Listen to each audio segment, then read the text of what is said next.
देखिए, अब ये जो नेक्स्ट कंसेप्ट है ये हम पढ़ने जा रहे हैं, it is nothing but about the product of vectors. पहले लेक्चर में हमने क्या देखा था कि इसके जो अलजेब्रा मतलब उसमें types of vectors, collinear vector, coplanar vector, फिर वो कोलिनियर कब होते हैं उसकी कंडीशन क्या होती है। फिर उसके बाद हमने अलजेब्रा मतलब एडिशन देखा था, फिर सब्ट्रैक्शन देखा था, एडिशन के 3 रूल, ट्रायंगल्स लॉ, पैरेललोग्राम और पॉलीगॉन लॉ देखा था। अब हम देखने जा रहे हैं यहाँ पर प्रोडक्ट ऑफ वेक्टर्स। प्रोडक्ट जो है वो 2 टाइप का होता है, एक होता है स्केलार प्रोडक्ट, एक होता है वेक्टर प्रोडक्ट। स्केलार प्रोडक्ट को ही दूसरा नाम है डॉट प्रोडक्ट और वेक्टर प्रोडक्ट का दूसरा नाम है क्रॉस प्रोडक्ट। तो फिलहाल हम देखने जा रहे हैं प्रॉपर्टीज जो मतलब जो भी होता है स्केलार प्रोडक्ट या डॉट प्रोडक्ट में क्या क्या होता है। अगर 2 वेक्टर्स के बीच का डॉट प्रोडक्ट आपको निकालना है तो A dot B, A vector dot B vector, ये अगर हमारे ए बार और बी बार ऐसे 2 वेक्टर्स है तो उनके बीच का अगर हमें डॉट प्रोडक्ट निकालना है तो ये बनता है magnitude of A into magnitude of B into cos theta. अब इसको हम स्केलर क्यों कह सकते हैं, तो देखिए magnitude of A magnitude of B ये स्केलर क्वांटिटीज़ है 2, और फिर कॉस थीटा की भी वैल्यू देखो जो भी होगी वो न्यूमेरिक वैल्यू होगी, मतलब वो भी एक स्केलर वैल्यू ही होगी, इसलिए हम इसको स्केलर प्रोडक्ट कह सकते हैं। अब इसी के हिसाब से हम इसको थोड़ा सा मोल्ड करके cos theta is equal to, अगर वैल्यू निकालनी है तो निकाल सकते हैं, मतलब 2 वेक्टर में का एंगल होगा वो cos theta is equal to A dot B divided by magnitude of A into magnitude of B. ये हमारा कॉस थीटा मतलब 2 वेक्टर में का एंगल अगर हमें निकालना है तो वो फॉर्मूला हमें यहाँ से मिलता है। ठीक है, now look at this point. Commutative मतलब क्या है, कम्यूटेटिव लॉ होता है कि जैसे एडिशन में हमें पढ़ा था, एडिशन इज कम्यूटेटिव, मतलब ए प्लस बी, अगर ऐसे 2 वेक्टर आप ऐड करते हो ए बार और बी बार तो उसके एडिशन बी बार और ए बार के एडिशन मतलब A bar plus B bar is equal to B bar plus A bar, ये होता है ये कम्यूटेटिव प्रॉपर्टी। तो वैसे ही मल्टीप्लिकेशन में उसमें ही मतलब स्केलर प्रोडक्ट में, स्केलर प्रोडक्ट की ये जो क्वांटिटी है या ये जो कैलकुलेशन है ये कम्यूटेटिव है, क्योंकि ए डॉट बी और बी डॉट ए इनका जो भी आप आंसर निकालोगे वो आंसर इक्वल आता है। नेक्स्ट है कि यहाँ पर अगर ए बार और बी बार ये 2 वेक्टर्स है, ये 2 वेक्टर्स या तो पैरेलल होंगे या तो परपेंडिकुलर होंगे। अगर इनका जो एंगल है पैरेलल होने के बाद थीटा, तो हमें पता है 2 पैरेलल लाइन के बीच में उनका जो एंगल रहता है वो एंगल तो 0 होता है पॉइंट ऑफ इंटरसेक्शन होता ही नहीं है, इसलिए एंगल 0। ठीक है, so theta is equal to 0 बनता है, तो थीटा 0 मतलब कॉस 0 की वैल्यू होती है 1। अब कॉस 0 की वैल्यू 1 बनी तो क्या हो गया यहाँ पर देखो, ये A bar dot B bar is equal to A B cos 0 that is 1, A into B मतलब A dot B is equal to directly मिल गया हमें प्रोडक्ट ऑफ इसका मैग्नीट्यूड। ठीक है, तो 2 वेक्टर्स अगर पैरेलल वेक्टर है और हमें उसका अगर लेट अस से डॉट प्रोडक्ट निकालना है तो वो डॉट प्रोडक्ट क्या मिलता है, A into B, directly magnitude of A into magnitude of B. यही अगर समझो ये दोनों वेक्टर्स जो है ये परपेंडिकुलर है, परपेंडिकुलर मतलब थीटा उसका 90 डिग्री से, थीटा 90 डिग्री मतलब क्या बनेगा, ये देखो कॉस 90 की वैल्यू होती है 0, कॉस 90 की वैल्यू 0, देयरफॉर यहाँ पर ये मल्टीप्लिकेशन टोटल मल्टीप्लिकेशन आ गया 0। ठीक है, तो ये A dot B is equal to B 0 होता है। अब इसमें से एक कंक्लूजन हमें मिलता है, वो कंक्लूजन क्या है कि हमारे जो कोऑर्डिनेट एक्सेस है X Y and Z axes, तो एक्स वाई और जेड एक्सेस में देखिए अगर ये 3 मेरे एक्सेस है जो मैंने अभी कंसिडर किए हैं, X axis Y axis Z axis, तो ये तीनों कैसे है, ये तीनों के तीनों होते हैं म्यूचुअली परपेंडिकुलर। अगर ये म्यूचुअली परपेंडिकुलर है तो इनके अलोंग जो पोजीशन वेक्टर्स हमारे काम करते हैं, I cap along X axis, J cap along Y axis and K cap along Z axis, तो ये एक्सिस के अलोंग जो यूनिट वेक्टर्स है वो यूनिट वेक्टर्स का भी डॉट प्रोडक्ट हमें अगर निकालना हो, जैसे एक्स और वाई एक्सिस का अगर आप कंसिडर करो तो आई कैप एंड जे कैप, इनका अगर डॉट प्रोडक्ट निकालते हो, क्योंकि इन दोनों में का एंगल कितना है 90 डिग्री, अगर एंगल 90 डिग्री मतलब थीटा इज इक्वल टू 90 है तो इसका डॉट प्रोडक्ट कितना आएगा 0। सो आई कैप डॉट जे कैप अगर आप निकाले तो वो होता है 0, ये यहाँ पर है। फिर सिमिलरली जे कैप डॉट के कैप अगर आपको निकालना है तो वो भी होगा 0, या के कैप डॉट आई कैप निकालना है तो वो भी होगा 0। ठीक है, तो ये तीनों एक दूसरे के साथ अगर आप इसका डॉट प्रोडक्ट लेते हो, ये आई cap J cap and K cap का, तो ये तीनों का जो तीनों ने दोनों दो दो क्वांटिटीज़ का जो डॉट प्रोडक्ट होगा वो आएगा 0।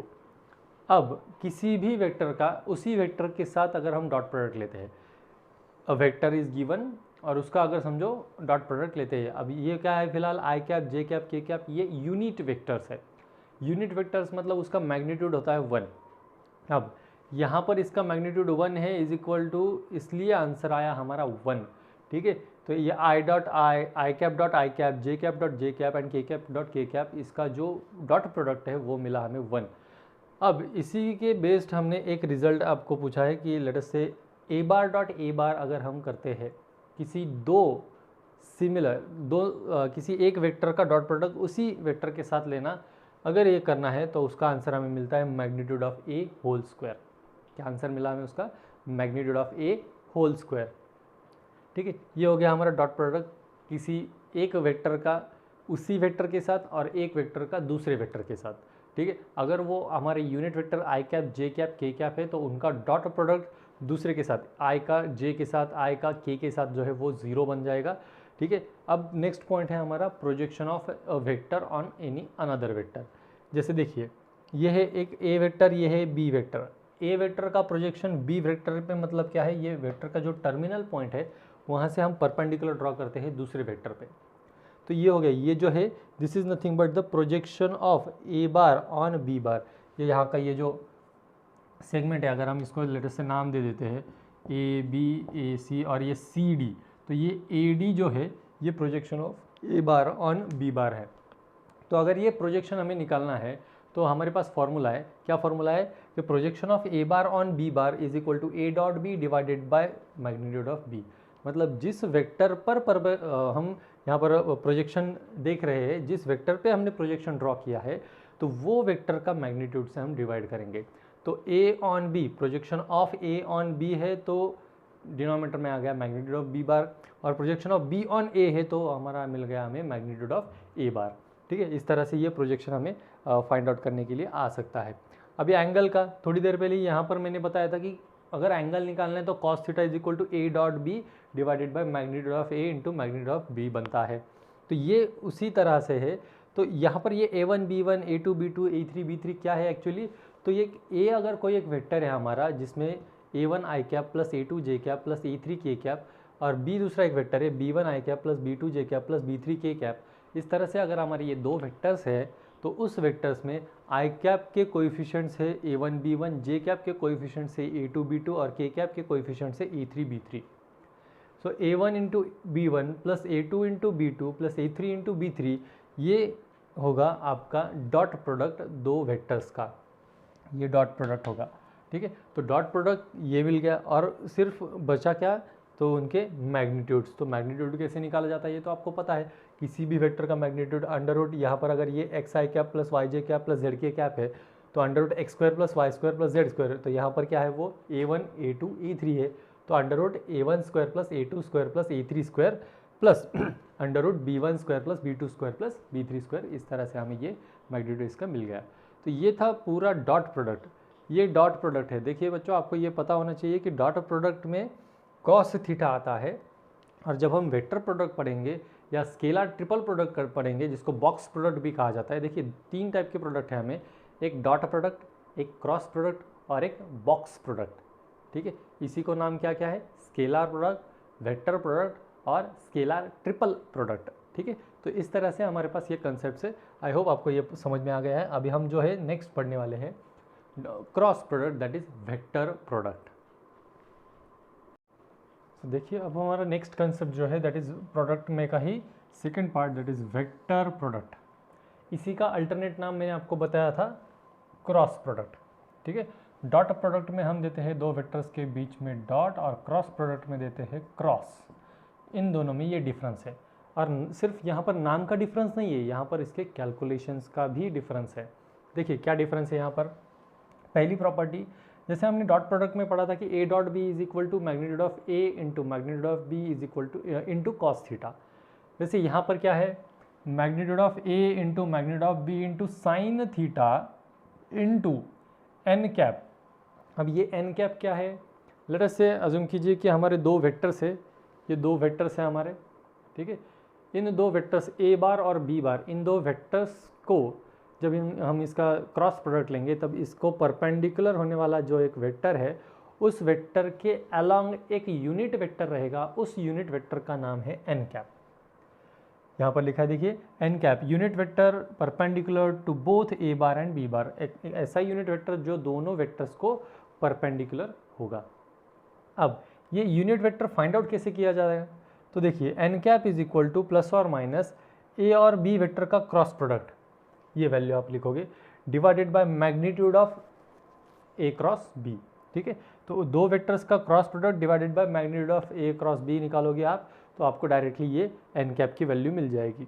ठीक है, तो अब यहाँ पर देखिए ये एक बहुत ही इंपॉर्टेंट कंसेप्ट है, क्योंकि ये जो है ये वेक्टर प्रोडक्ट हमने डॉट प्रोडक्ट में पढ़ा था कि डॉट प्रोडक्ट कम्यूटेटिव होता है, A dot B is equal to B dot A, लेकिन यहाँ पर A cross B is not equal to B cross A cross B is not equal to B cross A. क्यों? क्योंकि यहाँ पर A cross B is equal to होता है minus of B cross A. ठीक है, ए क्रॉस बी किसी एक वेक्टर का, ए वेक्टर और बी वेक्टर का अगर हम क्रॉस प्रोडक्ट लेते हैं तो इसमें जो एंगल हम कंसीडर करते थे ना, उस तरह से आप इसको याद कर सकते हो कि यहाँ पर अगर ये ए क्रॉस बी इस तरह से है तो इसका एंगल बी क्रॉस ए करेंगे तो वो उसके अपोजिट डायरेक्शन में रहेगा, इसका मतलब ये निगेटिव हो जाएगा।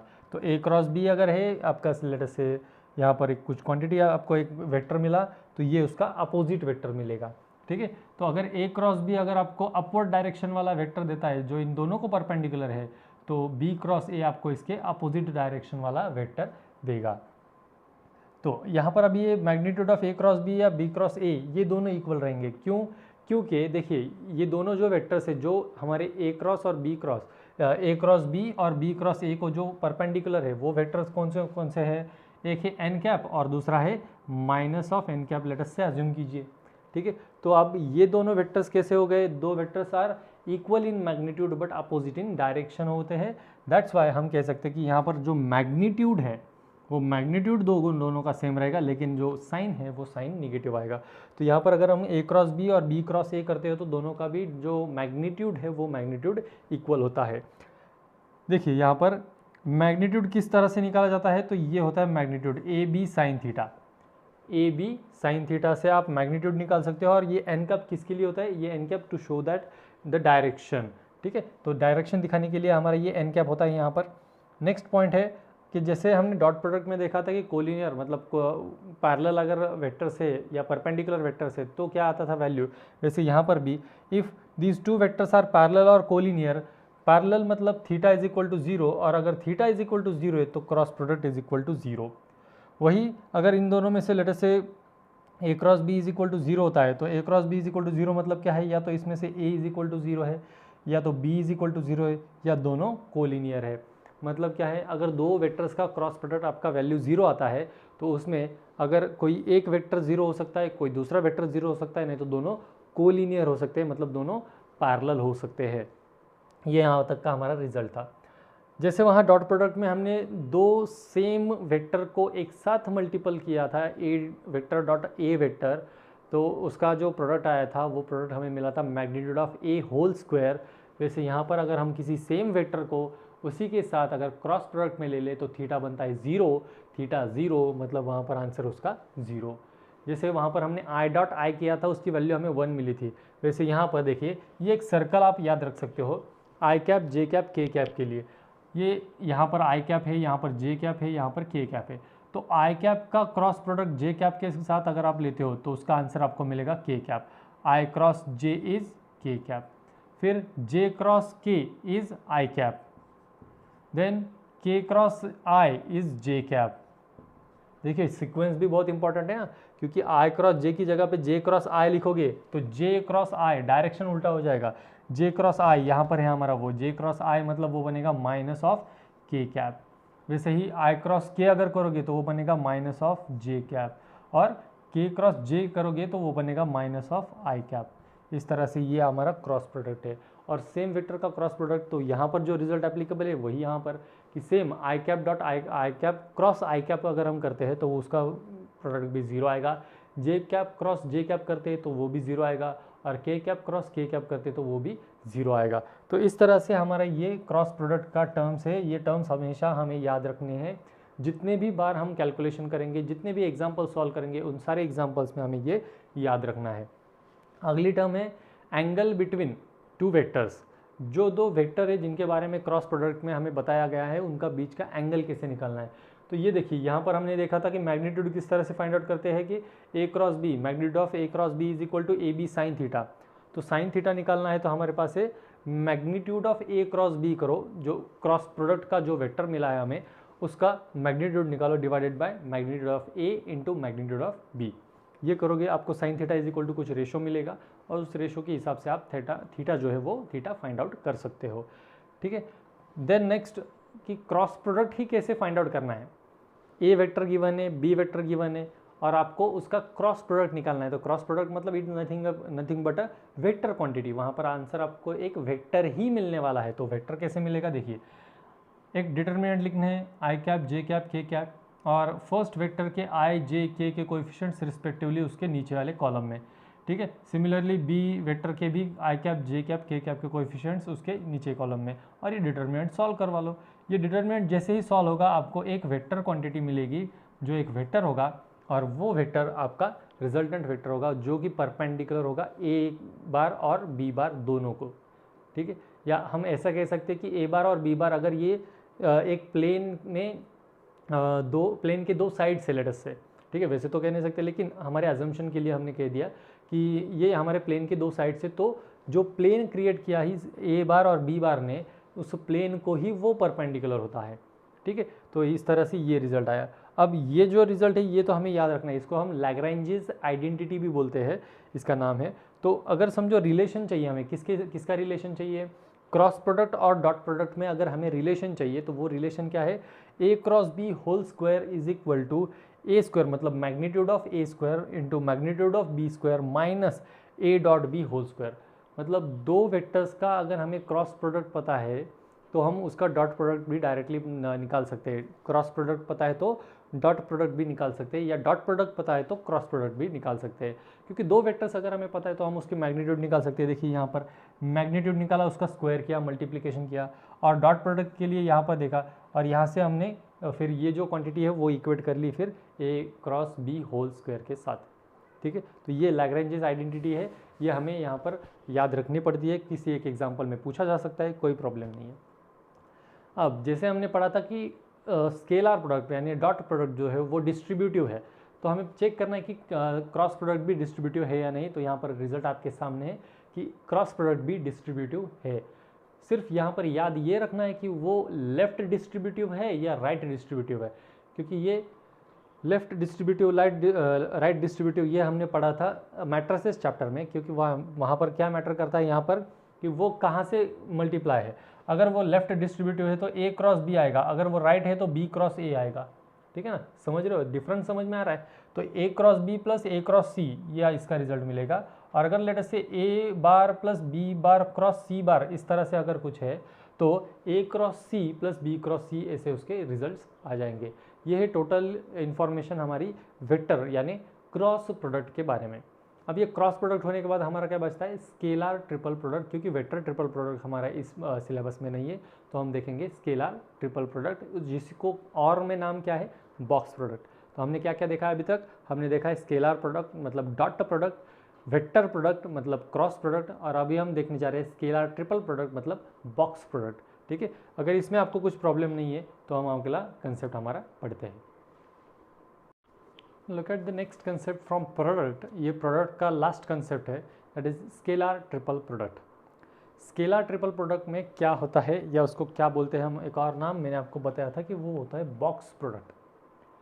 Scalar triple product is also known as box product, क्योंकि देखिए यहाँ पर A bar B bar C बार अगर ऐसे हमारे पास तीन वेक्टर्स है जिनको हम इंडिकेट कर रहे हैं, A1 i cap plus A2 j cap plus A3 k cap, B1 i cap plus B2 j cap plus B3 k cap and C1 i cap plus C2 j cap plus C3 k cap. इस तरह से अगर हम उसको denote कर रहे हैं इन तीनों वेक्टर्स को, तो यहाँ पर ये जो बॉक्स में दिखा गया है मतलब ऐसे स्क्वायर ब्रैकेट में जो दिखा गया है A bar B bar C बार, ये बनता है हमारा उसका scalar triple product. It is also equal to, ये कैसे लिखा जाता है, क्योंकि देखिए ये जो है इसका तो कैलकुलेशन हम नहीं कर सकते, लेकिन अगर कोई एक वेक्टर दूसरे दो वेक्टर्स के क्रॉस प्रोडक्ट के साथ अगर स्केलर मल्टीपल में है, मतलब B क्रॉस C ये एक वेक्टर मिला हमें, और ये वेक्टर का अगर हम डॉट प्रोडक्ट किसी थर्ड वेक्टर के साथ ले ले तो ये जो क्वांटिटी मिलती है हमें वो होता है बॉक्स प्रोडक्ट या स्केलर ट्रिपल प्रोडक्ट। ये निकालते कैसे हैं, तो देखिए ए बार बी बार सी बार इसके आई कैप जे कैप के कैप के कोएफिशिएंट्स A1 A2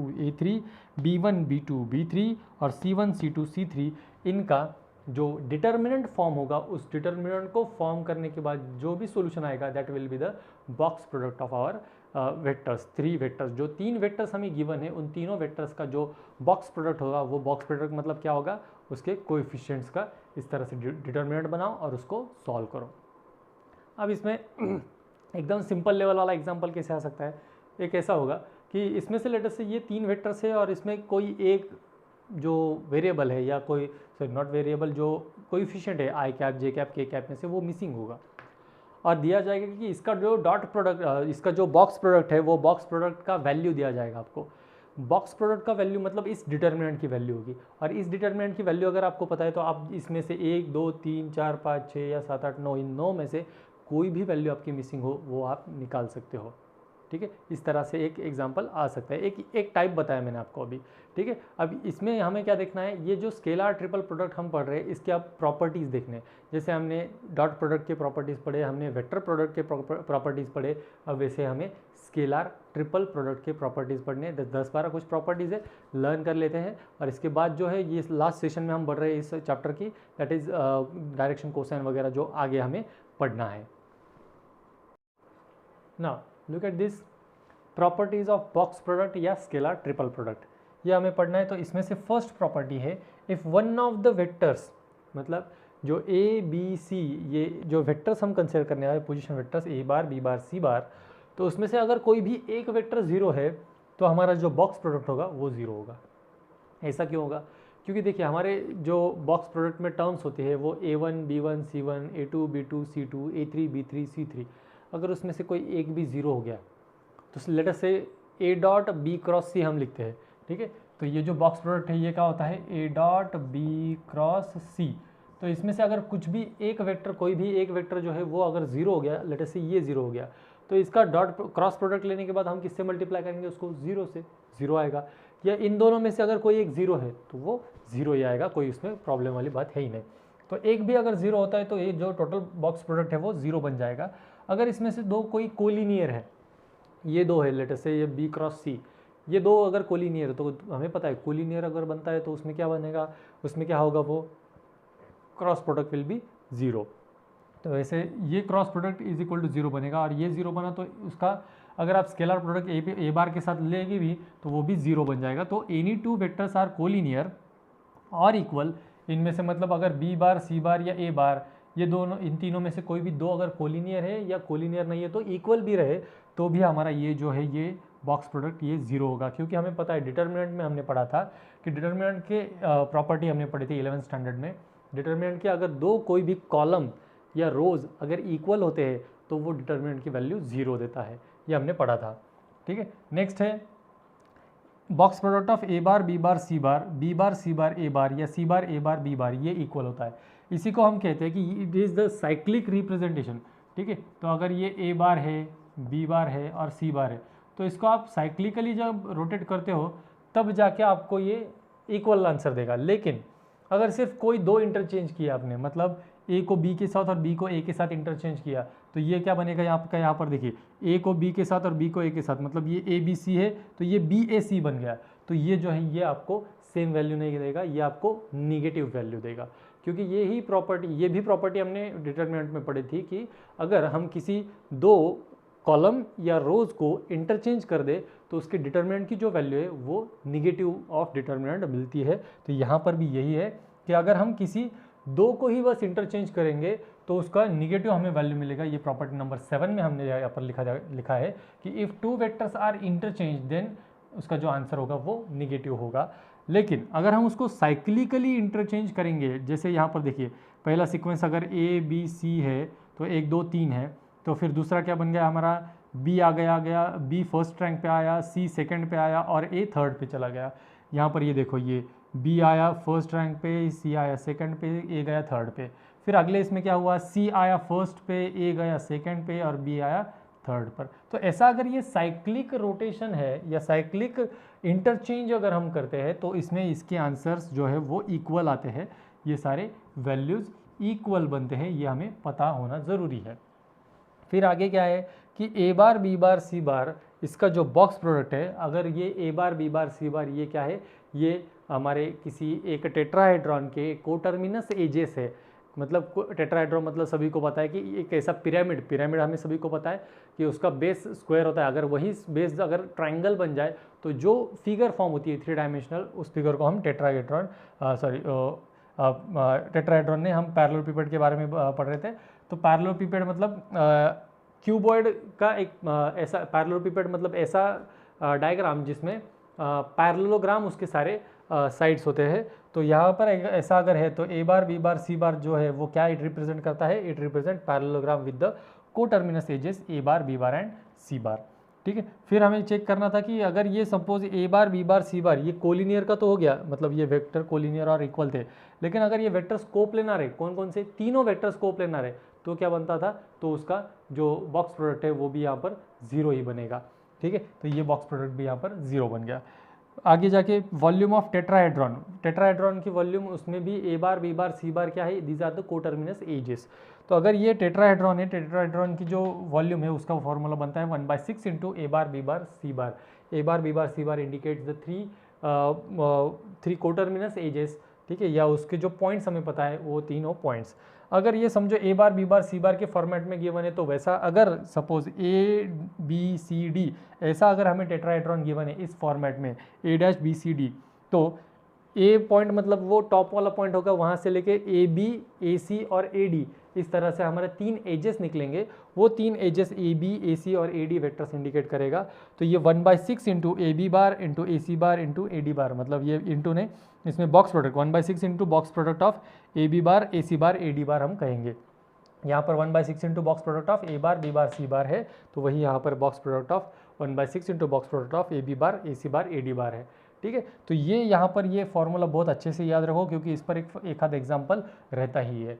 ये तो पहले हमें हमारा यहाँ पर ये पॉइंट डिस्कस करना हो चुका है कि अगर हम सिर्फ 2 वेक्टर को इंटरचेंज करते हैं तो उसमें क्या चेंज होता है, साइन में चेंज होता है उसके। 8th प्रॉपर्टी जो है हमारे पास अभी वो m इंटू मतलब किसी भी कोई भी, ये m मतलब क्या है, m is the non zero scalar multiple. अगर इस m से हम किसी एक ही वेक्टर को मल्टीप्लाई करेंगे, तो अगर लेटर से आपने क्या किया, ये टोटल जो बॉक्स प्रोडक्ट है उसको मल्टीप्लाई किया, या a को मल्टीप्लाई किया, या b को मल्टीप्लाई किया, या c को मल्टीप्लाई किया, चारों केसेस में जो है वो आंसर सेम आएगा। क्यों? क्योंकि देखिए ये क्या है, बॉक्स प्रोडक्ट मतलब एक डिटर्मिनेंट है जिसमें a1 a2 a3 b1 b2 b3 c1 c2 c3। उसमें अगर आप उसका डिटर्मिनेंट सॉल्व करके अगर उसको किसी नंबर से, लेटर से m की वैल्यू 3 है, तो आपका डिटर्मिनेंट की वैल्यू जो आएगी वो लेटर से 6 है, तो या d है, लेटर कंसिडर कि डिटर्मिनेंट की वैल्यू हमारी d है, तो ये फाइनल आंसर 3 इंटू डी बनेगा। ठीक है, फिर हम किसी एक कॉलम को अगर मल्टीप्लाई करते हैं तो वो भी 3 इंटू डी बनेगा, दूसरे कॉलम को मल्टीप्लाई करते हैं वो भी 3 इंटू डी बनेगा, और ये तीसरे कॉलम को भी करेंगे तो वो 3 इंटू डी ही मिलेगा। लेकिन इतना याद रखिए कि एक बार एक ही कॉलम को मल्टीप्लाई करेंगे और यहाँ पर फाइनल आंसर आने के बाद मल्टीप्लाई करेंगे। ठीक है, तो आप कहोगे सर यहाँ पर आपने बी को मल्टीप्लाई किया, सी को किया, ए को भी किया, अगर हम तीनों को मल्टीप्लाई कर दें m into A, m into B, m into C, वहाँ पर वो केस अलग हो जाती है। लेकिन यहाँ पर क्या है, यहाँ पर हमारा फिलहाल ये रिजल्ट सेम होता है। इतना हमें याद रखना है कि अगर किसी भी एक वेक्टर को अगर आप मल्टीप्लाई करते हो स्केलर से, तो वो टोटल डिटर्मिनेंट का वैल्यू या आंसर जो है वो मल्टीप्लाई हो जाता है। नेक्स्ट पॉइंट है 4 points with position vectors A bar B bar C bar D bar. ये जो है ये कोप्लेनर होंगे कब, जब ये जो बॉक्स प्रोडक्ट है D bar B bar C bar plus D bar C bar A bar plus D bar A bar B bar is equal to box product of A bar B bar and C bar. ये relation अगर आपको याद है तो आप इसके ऊपर आने वाले एग्जांपल सॉल्व कर सकते हो। क्या एग्जांपल हो सकते हैं, find that, check that A bar B bar C bar are the position vectors of A B C D points and check whether these points are coplanar और नॉट। अगर ये कोप्लेनर है तो ये कंडीशन सेटिस्फाई होनी चाहिए, और नहीं है तो ये कंडीशन सेटिस्फाई नहीं होगी। ये LHS is equal to RHS हमारा यहाँ पर आंसर आना चाहिए। वहाँ पर इसकी जो भी वैल्यू आएगी वो is equal to box product of A bar B bar C bar होना चाहिए। ठीक है, नेक्स्ट देखिए ये भी जो है ये हमारे डिटर्मिनेंट के प्रॉपर्टीज़ में ही हमने पढ़ा था कि किसी भी एक कॉलम या रो को अगर एडिशन ऑफ 2 कंटेंट अगर हम बताते हैं तो उसमें 2 अलग अलग डिटर्मिनेंट हम लिख सकते हैं। तो यहाँ पर वो ही है कि अगर कोई एक वेक्टर है रिजल्टेंट वेक्टर जिसको 2 वेक्टर के एडिशन में लिखा गया है, और वो जो है वो बॉक्स प्रोडक्ट में किसके साथ है, सी बार और डी बार के साथ, तो A bar plus B bar is in box product with C bar D bar. ये जो 3 वेक्टर्स है इनका जब हमें रिजल्टेंट निकालना है या इनको अलग अलग करना है तो हम क्या करेंगे, A bar box product of A bar C bar D bar plus box product of B bar C bar D bar, इस तरह से हम इसको लिख सकते हैं। ठीक है, ये हमने 11th में ही डिटर्मिनेंट में पढ़ा है, ये हमने आपको पढ़ाया है कि 11th में क्या होता है कि अगर ऐसा दो कोई क्वांटिटीज़ की एडिशन से अगर आपका कोई एक रो या कोई एक कॉलम बनता है तो उस केस में आप इसको ऐसे सेपरेट कर सकते हो। फिर आगे जाके box product of A bar plus B bar plus C bar plus A bar है तो वो बनता है directly 2 times of box product of A bar B bar C bar. ये रिजल्ट याद रखो क्योंकि यहाँ पर इस टाइप का क्वेश्चन आने के बाद आपको डायरेक्टली सॉल्यूशन आ जाता है कि it is directly 2 times of box product. ठीक है, फिर यहाँ पर प्लस था, अब माइनस, ए बार माइनस बी बार माइनस सी बार माइनस ए बार, अगर इस तरह से है तो ये जीरो बनेगा। क्यों जीरो बनेगा, देखो क्योंकि यहाँ पर क्या था, यहाँ पर ए बार प्लस बी बार, यहाँ पर देखो ए bar B bar C bar A बार इनकी एडिशन थी। तो यहाँ पर इसमें अगर अब मैं 11th नंबर की प्रॉपर्टी में आपको एक्सप्लेन करूँ तो ये A bar B bar C बार और दूसरा जो बनता था बॉक्स प्रोडक्ट वो बनता था हमारा B bar C bar A बार। अगर हम यहाँ पर देखें ए bar B bar C bar A bar, ये दोनों इक्वल क्वांटिटी है, जब दो इक्वल क्वांटिटी एडिशन में आते हैं तो वो 2 टाइम्स बनेगा। लेकिन यहाँ पर क्या है, यहाँ पर ये माइनस साइन कॉमन निकलता है ना, इन दोनों में से मैं माइनस साइन कॉमन निकालूँ तो दो सेम क्वांटिटीज़ को जब आप सब्ट्रैक्ट करते हो तो उसका आंसर 0 आता है। ये हो गया हमारा यहाँ तक के प्रॉपर्टीज़। अब एक लास्ट प्रॉपर्टी है कि अगर दो बॉक्स प्रोडक्ट मल्टीप्लिकेशन में है, दो बॉक्स प्रोडक्ट अगर मल्टीप्लिकेशन में है तो ये दो बॉक्स प्रोडक्ट का अगर हमें कुछ रिजल्टेंट निकालना है तो वो इस तरह से होगा, ए वेक्टर का यू वेक्टर के साथ डॉट प्रोडक्ट डिटरमिनेंट बनाना है हमें, उसमें हर एक यहाँ का वेक्टर दूसरे बॉक्स प्रोडक्ट के साथ, जो भी वेक्टर्स दूसरे बॉक्स प्रोडक्ट में है उनके साथ ये हमारा यहाँ पर डॉट प्रोडक्ट मतलब जो है वो फॉर्म करेगा। जैसे यहाँ पर A bar dot U bar, A bar dot V bar, A bar dot W bar, B bar dot U bar, B bar dot V bar, B bar dot W bar, ऐसे हर एक यहाँ का vector दूसरे box product के vectors के साथ dot product create करेगा। और इस तरह से अगर आप वहाँ पर रिप्लेस करोगे तो यहाँ का जो भी कैलकुलेशन होगा that will be our final answer. अब देखिए यहाँ पर हमने पूरा प्रोडक्ट का पूरा जो है वो पढ़ लिया है। प्रोडक्ट में क्या क्या था, डॉट प्रोडक्ट जिसको स्केलर प्रोडक्ट बोलते हैं, वेक्टर प्रोडक्ट जिसको क्रॉस प्रोडक्ट बोलते हैं, और ये है स्केलर ट्रिपल प्रोडक्ट जिसको बॉक्स प्रोडक्ट भी कहा जाता है, डॉट क्रॉस और बॉक्स। ठीक है, तो ये 3 टाइप के वेक्टर्स हमने पढ़े, वेक्टर के प्रोडक्ट हमने पढ़े हैं और उसके पूरे प्रॉपर्टीज़ भी पढ़ लिए। अब यहाँ के बाद इसके बाद जो कंसेप्ट है वो दैट इज़ कोसाइन, मतलब डायरेक्शन कोसाइंस, डायरेक्शन रेशियोज़ वगैरह, ये है, ये हम अभी अगले इसमें पढ़ेंगे।